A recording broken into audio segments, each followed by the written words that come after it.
Treating the common cold or flu is pretty much standard anymore. But how do we know that that's actually what we have, and how do we know how to treat it? You know, as an herbalist, I like to introduce you to old-fashioned, old-timey remedies and things that you can use right at home. And I'm going to reintroduce you to some of the old ways that we've always gotten rid of a cold or a flu. So stay tuned. Hello, and welcome to the Just Dandy podcast. I'm Elizabeth, your host and herbalist, owner of Dandelion Soap Herb Shop. Now, before we get started, bear in mind, this is a disclaimer. I am in no way a licensed professional as a physician. However, by the wills of the earth, I am an herbalist. That means that I am a bridge between the plant and the person, and I match the plant up to what the symptoms or issues are, and then we can then decide what's the best method to apply them and use them. So before we get started, I want to just tell you that I have an absolute joy to bring you this podcast about cold and flu symptoms. As a girl who has grown up using old-timey remedies and old methods, there are some that we've gotten away from, and I want to reintroduce you to those. In the modern marketplace, there is so much available to us, and a lot of people would like a more natural remedy and method of use to treat common colds and flus, get rid of bacteria, viruses, and fungi. And that's what we're going to do today.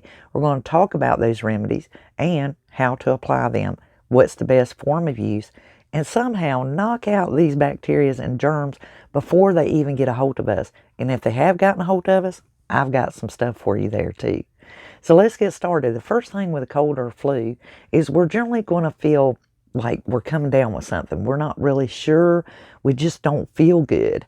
And you'll get stiffness and a sudden tiredness and fatigue. And a lot of times you actually feel this while you're awake. Like you've been going through your day, maybe you've been at work, and you just feel like something's coming on. Your throat's kind of achy, your bones and body is achy, and your ears may even feel like they're full, like stopped up, almost like they're just full. And your head, you may feel a sense of heaviness in your head. Well, that's not uncommon because generally a head cold starts out that way. You may have a low-grade fever. Now, not everyone has a low-grade fever in the beginning. That's something that may come on as your symptoms seem to be getting worse and you're feeling worse and worse the whole day through. Well, you'll have a body chill. That's not uncommon to have that body chill because, once again, you may actually be running a low-grade fever. Now, you may have a headache, or maybe your face in general, just you feel pressure and you just, if your face feels full, if that makes sense. Your face actually has a sense of fullness. Your sinuses may be dry, and you may have some sinus pressure, about the head and the nose area, and you feel like something's pressing back on your eyes. Additionally, your eyes will be dry, and maybe even your mouth has become dry. Now, depending on how rapid these symptoms come about, you may actually have a little, itchy throat, or maybe a raspy feeling in your throat and feel like you need to cough or do something. It just don't feel right, and you may even have a headache. The loss of concentration that comes with it, because now your head's feeling full and you're not feeling like yourself. You're just not feeling good, and you just really feel bad and achy and just terrible. So the dry throat and the itchiness and the ears are closing up and everything. You just feel all stuffy, and then you start feeling achy. Now, those are kind of the first signs, that stiffness and tiredness, and you just don't feel good. You don't know why. Maybe you went to lunch and you came back and you just feel really yucky. Or maybe this hit you when you got up that morning, and as the day went on before lunch, you started feeling worse and worse and worse. So generally, we kind of are aware, and we are familiar with a head cold or even a mild cold and the flu coming on. Now, maybe, just maybe, the symptoms have gotten worse. Now they have really set in. With that, there's no energy. You do not want to remove yourself from the bed. You just are tired. You don't feel good. You want to wrap up and you've probably gotten the chills. And now you really are running a fever. This is your body's way of increasing the body's temperature to burn off bacteria and prevent any infection. But if it's set in, you may now have this coughing. Now you are really truly, the face is full, you're feeling the pressure is pushing on you, and you really don't feel good at all. Now you got a dry mouth, your stuffy nose, and your chest is feeling really, really tight, and you're starting to really feel this tightness getting worse. And now fluid starts building up, and the mucus, and now you're starting to cough and maybe even sneeze. You may have a runny nose or a stuffy nose, and all these can go together. Your eyes feel like the liquid in them is hot. There's a loss of appetite. You really don't feel like eating. And if you want to eat, you're going to want something quick, easy, comfort food, something you can get to really, really fast. But a lot of times we just want to intake fluid because our body's telling us it needs fluids, and it's getting dehydrated really fast. With colds and flus, your body dehydrates really quickly because the increase in body temperature, your body is now burning off the triglycerides have increased, so it's burning off electrolytes, and that is its way of fueling itself up to burn off bacteria, any kind of virus that's set in. So the more fluid that you feed it, the better off you are, and if you can stay in motion. When you first come down with a cold or a flu, you really don't want to do anything. You just want to coddle yourself, and you're really just wanting to be wrapped up and be warm because you've gotten the chills, and that's where the fever is up. Well, now your headaches really probably are bad. You're coughing.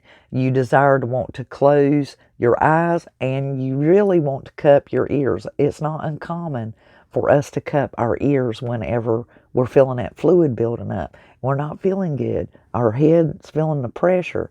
We got watery eyes, or maybe they're really, really dry, and we want to coddle ourselves. We want to comfort ourselves. So now we've covered a great deal of the symptoms and how they've rapidly got them worse. So what can we do naturally and home remedy to start feeling better? So the quicker that we can start identifying what might be going on with our body and that we are coming down with something, we're not sure what, and hopefully you've gotten this information and you've realized it really, really quick in the game, and that's when you can tackle it head on and be the first line of defense and knock it out. So let me give you the first home remedy, the best treatment that you can possibly do immediately. Of course, you're going to reach for the ibuprofen or aspirin or Tylenol, something that's going to reduce the fever. And it's not really that you want to get rid of the fever as much as you want to control the fever, and you want to kill off that pain. You just really want to kill off the pain because your body is aching. Now, we know we've got to rapidly act quickly, and that's the thing of it. I want you to grab your ginger root powder. If you do not have ginger root powder readily available, I'm going to have links underneath this podcast. You can click on them and purchase the ginger root powder by the ounce if you desire. Take the ginger root powder and grab you a pound of sea salt. Now, you can get this in the supermarket, grocery store, anywhere, but get the 1 pound box of sea salt. You're going to take the ginger root powder and the sea salt, and you're going to mix them together. Put it in a container where you can put a lid on it. This stuff will last forever. What you're going to need is at least a half a cup to 1 cup of that mixture. So you're going to put all the ginger root powder in there, at least 2 ounces, and the whole pound of the sea salt. You can add more ginger root powder if you like, but 2 ounces is pretty hefty, and you'll be surprised just how much that will entail. Draw yourself a hot bath. I don't mean scalding hot. I mean hot bath, meaning tempered. We're going to be using our hydroponic effect to kill off this bacteria as quick as we can. And what we're doing is we're introducing an artificial fever. We're trying to get our body an artificial fever that's going to increase the body temperature. It's going to burn off the bacteria and virus and flu and keep it from getting worse, and try to get rid of it as quickly as possible so that your body can catch up and get back to its normal self again, to feeling better. Now, so what you're going to do, you're going to take your half a cup of this mixture, and I will put that recipe in this podcast description, and draw the water. Now, hydroponic means that the water temp is going to match your body temperature. So when you draw the water to your bath, you need to take your elbow and put it into the water. If your elbow has submerged before you feel the temperature of the water, that's perfect. That is tempered bath. Hydroponics is matching your body's temperature to the water and vice versa. Now you've taken that half a cup to 1 cup of your ginger root mixed with your sea salt into the water. And you can tickle the water or move it around, whichever. We only need the depth of this water deep enough that you can get into the water, and you're going to sponge it all about your body. Don't worry about washing your hair. We're not worried about hygiene right now. We're not worried about sanitizing. We are worried about increasing our body's temperature and burning off that bacteria as quickly as possible. And this is the greatest old-fashioned remedy, seldom talked about, seldom mentioned, and seldom offered. So you're hearing it right from Elizabeth. Now, I was raised up this way, and these are genuine remedies. They really, really work. And I have cured many a cold and flu and nailed it and stopped it dead in its tracks with these old-fashioned remedies. Now, sponge your ginger root sea salt solution all about you as quickly as you can. Even if you're running a fever, this is even better. It's okay. And this works for children. It works for juveniles, adults, you name it. It works for everybody. Now, infants, that might be a different story because we have to monitor their fever. So let's just focus on the children and up at this point. Now, we've sponged out all over our body. So very quickly, stand up, pat yourself dry, wrap yourself up with cotton pajamas or your best jogging breeches, anything that's cotton. And now we're going to crawl in the bed. And you're going to get in that bed and cover up and get yourself nice and warm. Now, this is what's the wonderful magic of what I've just shared with you. One, your body's at a weakened state. And anytime you increase the body's temperature, it makes you even weaker. Not only that, it makes you sleepy. The triglycerides have increased rapidly. They are burning off electrolytes, and that's burning up energy.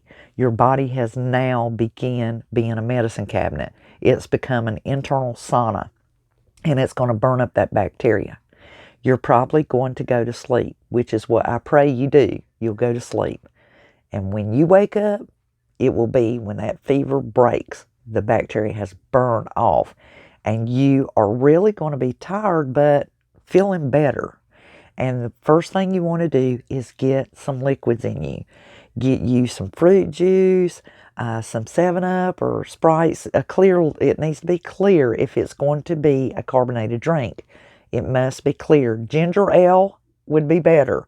So drink ginger ale and get the juices in you and just start drinking liquids to replenish your body, because it's now dehydrated. You have just burned off a whole lot of your fuel and your water supply, so to speak, in your body. Now we need to replenish it and rehydrate it. Okay, so we did our first line of defense to try and fight the bacteria and kill it off before it takes hold. But let's say it's already set in. What do we do now? Well, we're going to have to free up our breathing. That's an automatic. And still do the ginger solution, the hydroponic of the ginger bath. That will still help. And you only do this one time. There is no need to repeat it. It's going to do what it can the first go around. There's no need to repeat. It's just a one time and done. We need a vaporizer. Most people have a humidifier that emits warm steam or warm water. That's okay, but what you really need during a cold and flu is a vaporizer. The humidifiers are not the same. Humidifier emits moisture into the air, which is usually on the cool level, and this is great for treating other things. But let's stay focused on the cold and flu season. We're trying to combat it and get better again. So we want to take our vaporizer and we want to make sure it stays running in the general vicinity of the individuals who are being treated for a cold or flu. So if you're in a bedroom, make sure you put it in the bedroom with you. It does not necessarily have to be next to you or real close, but you need it pretty close in proximity to you. The instructions on vaporizers will tell you what is the best distance. I always try to keep mine at least within 3 feet of wherever I am, if I'm on the couch or if I'm in the bed. And that way I am getting that warm moisture in the air. It is really, really important to have your vaporizer running.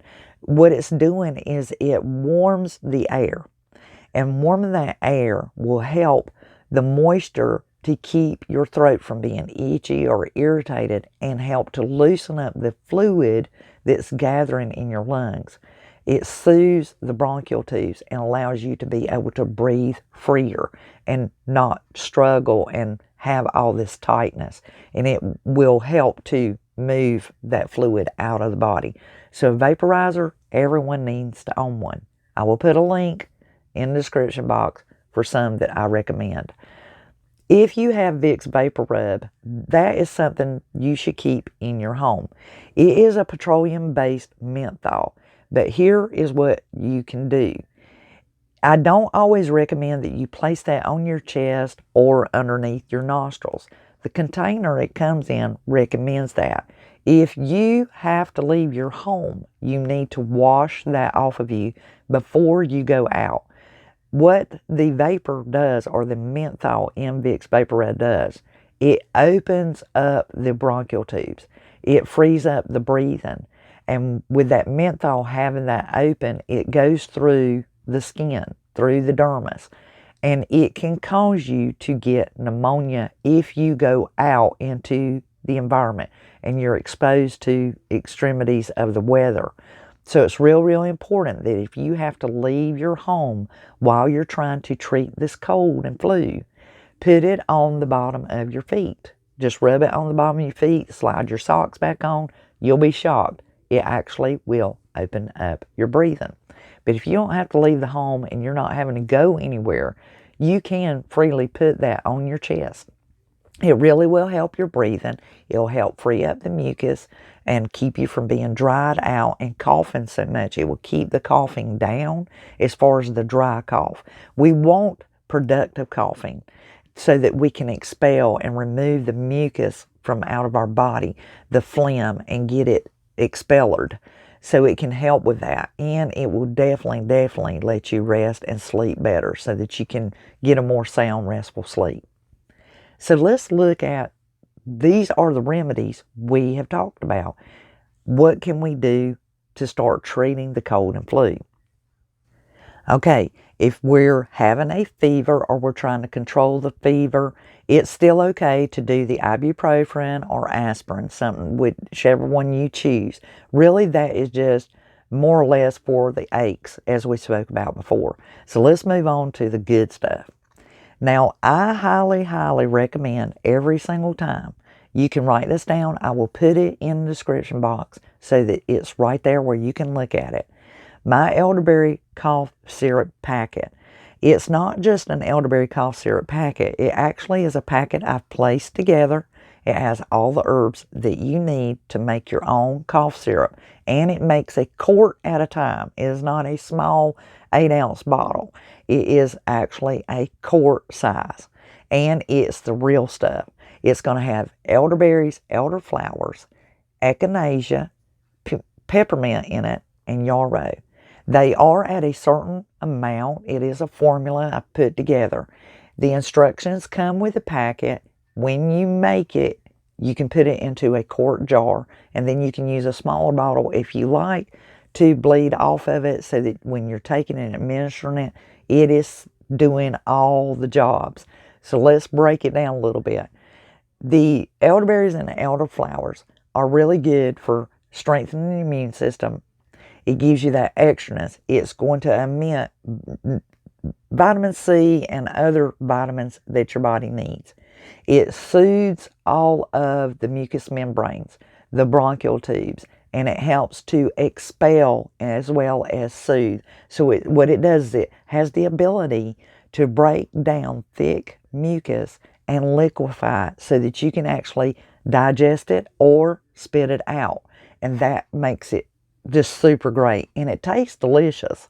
Just so you know, the Echinacea does two things as far as this formula I put together. The significance of the Echinacea is actually a mild antibiotic, and it gives mild pain relief. Whenever we're dealing with swollen, inflamed bronchial tubes and mucus and all this pressure that's in our face, we need something to help move that out and soothe all those mucous membranes, and it works as a catalyst with the elderberry and the elderflowers. Plus, we're getting that mild pain relief. So that's going to help with the heaviness of the head, pressure of the sinuses, and the aches and pains that we're dealing with. You can use this in conjunction with other pain relievers. It's not enough of it to counteract that or prevent it or to do the whole job all by itself. It's just simply not enough in the formula. The peppermint is the internal menthol. Once again, soothing those mucous membranes. Also working as a decongestant to break things up and keep them moving. We want to keep things moving. We want to keep the fluid from building up on us. And the menthol is going to free up our breathing and make everything a lot better. Our eyes are not going to be watering and our stuffy nose. It's going to help take care of those issues we're dealing with. The Yarrow, same thing. It works as a mucus membrane comforter to break it while the mucus is breaking up and it's in the corners of trying to heal and overcome. The Yarrow helps give it that by giving a solid coating. It just kind of coats all of those areas and makes it more comfortable to deal with all of these symptoms that you're in, these issues you're addressing. So the Yarrow is really important and beneficial in helping us to overcome. It's going to free up the pressures within our sinuses and our septic and also our adenoids. We want to make sure that the fluid is draining effectively from out our lymph nodes and get that stuff on out of our system as quickly as possible. Now, the other things that we need to do, because this is a cough syrup, it's helping the immune system, it's combating those symptoms just like any other cough syrup, but more healthy and full of a lot of vitamin C and amino acids and folic acids and a lot of the trace nutrients that our body needs whenever we're combating a cold or a flu. We're going to take some extra stuff with it. So if you can, make sure that if you don't have it, send somebody out to get it. Vitamin C, chewable vitamin C tablets. We are looking to take 500 milligrams 3 times a day. And we want the chewable. That way we can kind of suckle on them just like we would a throat lodgel. And you can use those as well to soothe your throat if you need to. A lot of times the Vicks Vapor Rub and the elderberry cough syrup really take care of that pretty good. Now we are doing our chewable vitamin C. I'm going to be placing all this information in the description box so that you can follow it. So we're taking 500 milligrams. That's 2 chewable vitamin C's 3 times a day.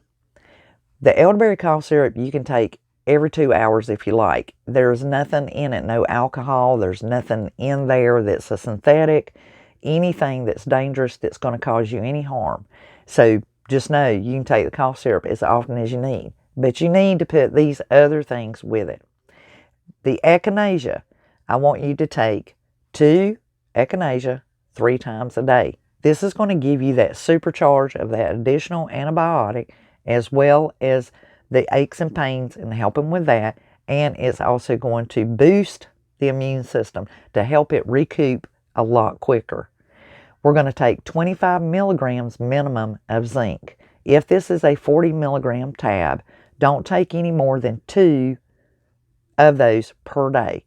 So this is our go back over it. Let's just go back over it, recap everything we just talked about. We're going to order our elderberry cough syrup pack. The link's in the description box from Dandelion Soap Herb Shop. I'm the only one that makes this packet. It's the only available through me. You can buy elderberry syrups, but this packet, you're only going to be able to get it from me. And I will tell you numerous testimonies about it. Let's get back to our recap. We're going to purchase the elderberry cough syrup pack through Dandelion. We're going to go get our chewable vitamin C. If it's 250 milligrams, we want to take 500 milligrams. That's the magic number, which is generally 2 of those tablets 3 times a day. We're going to take Echinacea. We're going to take 2 Echinacea 3 times a day.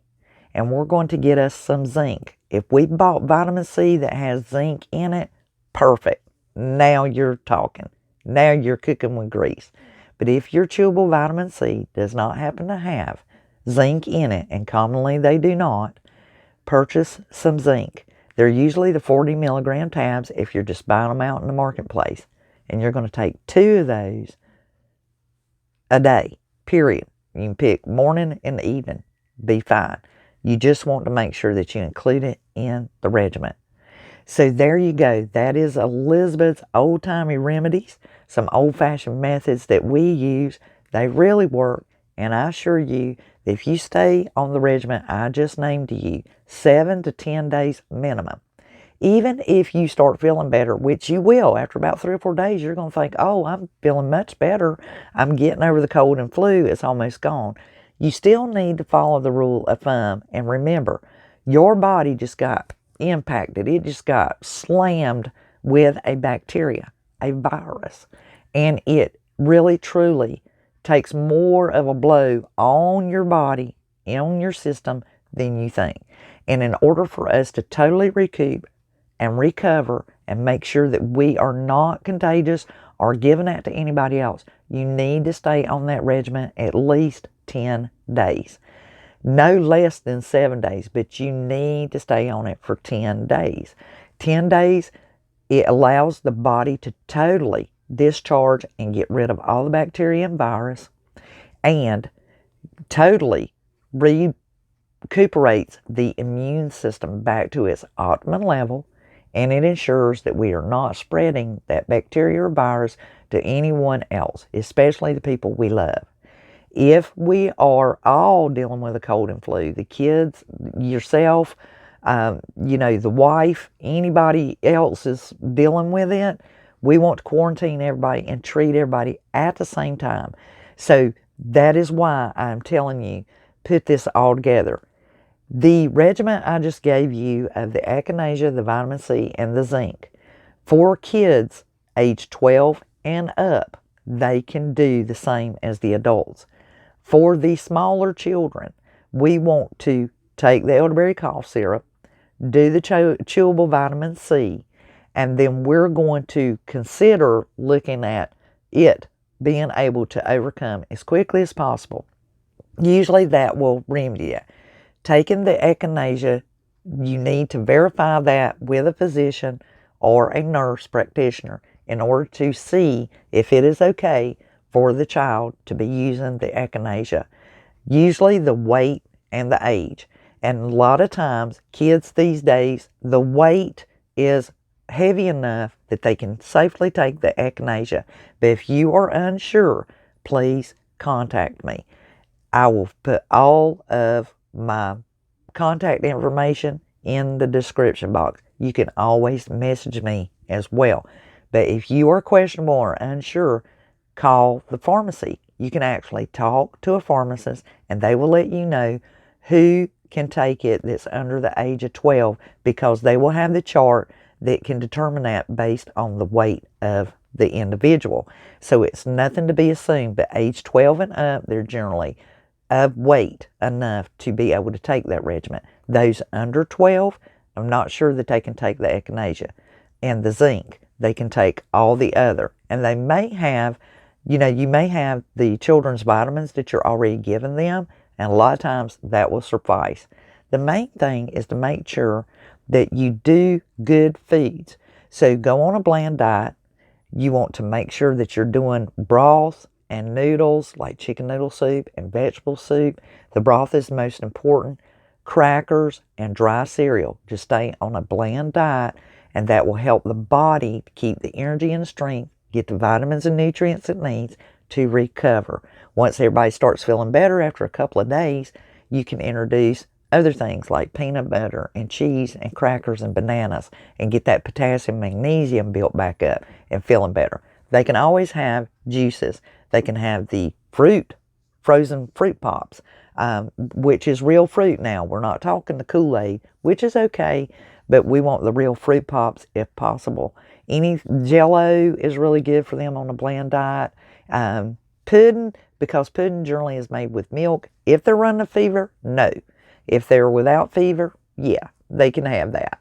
So we want to make them to feel better, and we try to do little cookies and things like that, any kind of good nutrition. Trail mix are always a plus because now they're getting their high protein nutrients. Any kind of trail mix has got nuts and stuff in it. That's why peanut butter is really, really good. And maybe you can use my old-fashioned peanut butter delight recipe, which you will find at dandelionsoap.com/blog, and you'll see the peanut butter delight recipe there.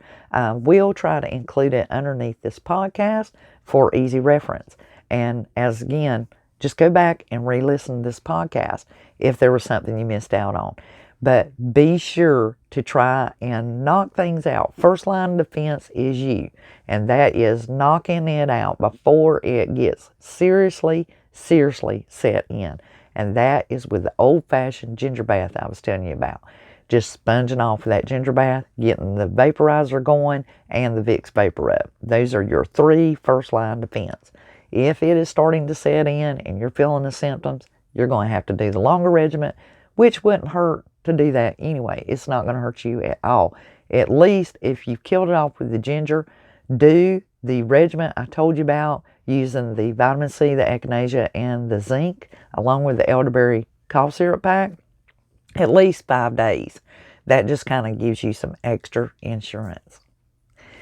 This is Elizabeth with Just Dandy Podcast, always trying to be the bridge for you between the plant and you. And therefore, we like to introduce as many old-timey remedies and old-fashioned ways and just get it back to basics. What can we do? And I need to also tell you this.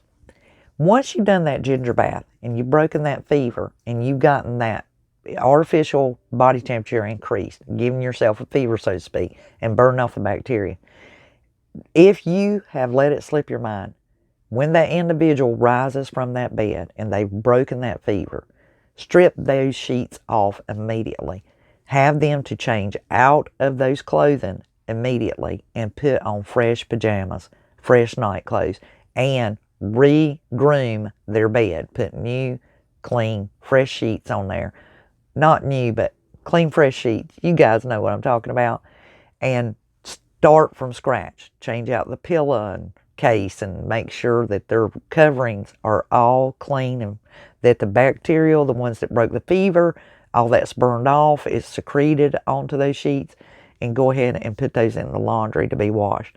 Make sure you then go wash down countertops and basins and anywhere that they've come in contact with, and any glasses or bowls or drinks, anything that they came in contact with, get those washed and dispose of any cartons or drink containers and things like that, so you're not rehandling them. And they're not like giving the cold and flu back to themselves.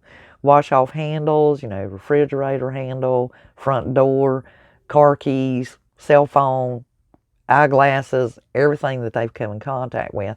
Just kind of run through it and go, did I clean off all that now that I've had this mild cold flu that I've burned off? And you'll be surprised. You will deaden it in its tracks before it ever takes hold. If it has, still follow the same thing. You know the deal. I want to thank you all for joining the Just Dandy podcast. Be sure to share this with someone you feel that might benefit from it. Go back and re-listen to it. And if you're not already following the podcast, click the follow button and subscribe to the channel if you happen to be viewing this video from YouTube. I really appreciate it. Look forward to your comments and suggestions. And you can find Just Dandy Podcast on all the major platforms.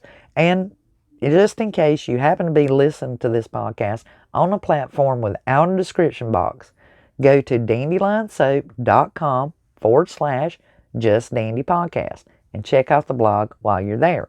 Sign up for the newsletter so that you receive information about everything that you can do naturally to help yourself from home. Until the next Just Dandy podcast, have a Just Dandy day. This is Elizabeth. Bye, y'all.